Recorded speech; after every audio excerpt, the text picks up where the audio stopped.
People have asked me about my tumbler toppers.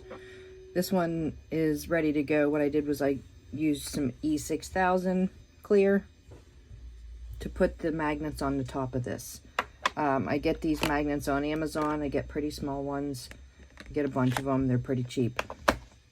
I have them on there.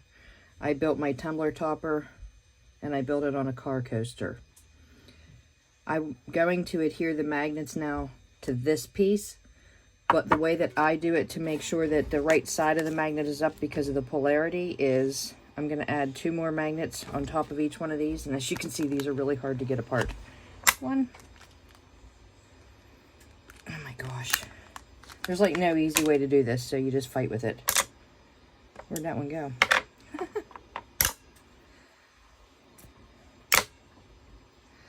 And the reason that I do 3 total is so that it's high enough. I actually started to 3D print the piece that I use as the insert in the tumbler lid. And that actually, I have them recessed into the lid to make it not sit up quite as high, but you still have to be able to clear everything and make it flat.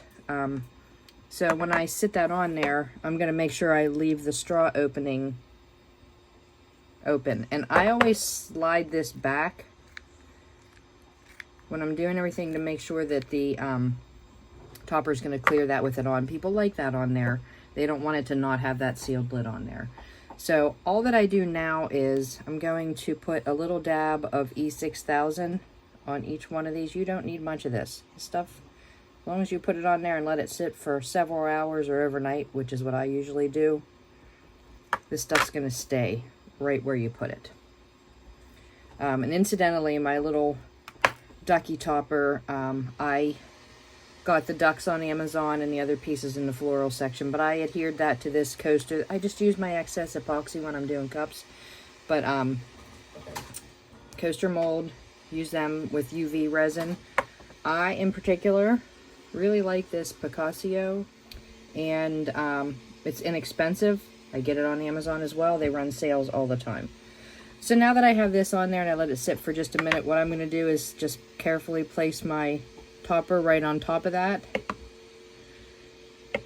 And I generally, so that it doesn't slide or move, I just take a piece of blue painter's tape and wrap it the whole way around it. I actually do that when I add the magnets onto the lid as well. You can see that's already moving because of the weight of it. But I do that because otherwise the magnets try to move themselves and stick together. So I do that for that. So this will basically hold this right in place while that dries. I can take the tape off in about an hour. But in the meantime, like I said, that's just going to keep it right where I want it instead of having it move. And then you can see that the hole is right there, the whole hole. So, in any case, that is how I do my tumbler toppers. And again, I bought a 3D printer, so I started 3D printing. But I still use my excess in those molds. It just depends on what I'm doing to make that. So, hopefully that helps you on your journey. And just in case you wanted to see, this is the tumbler I'm going to put that on. It's just a sublimated one this time, but I do some other ones that they're sarcastic, and I sometimes do epoxy. Oops, sorry about my 3D printer making noise in the background. Have a good day.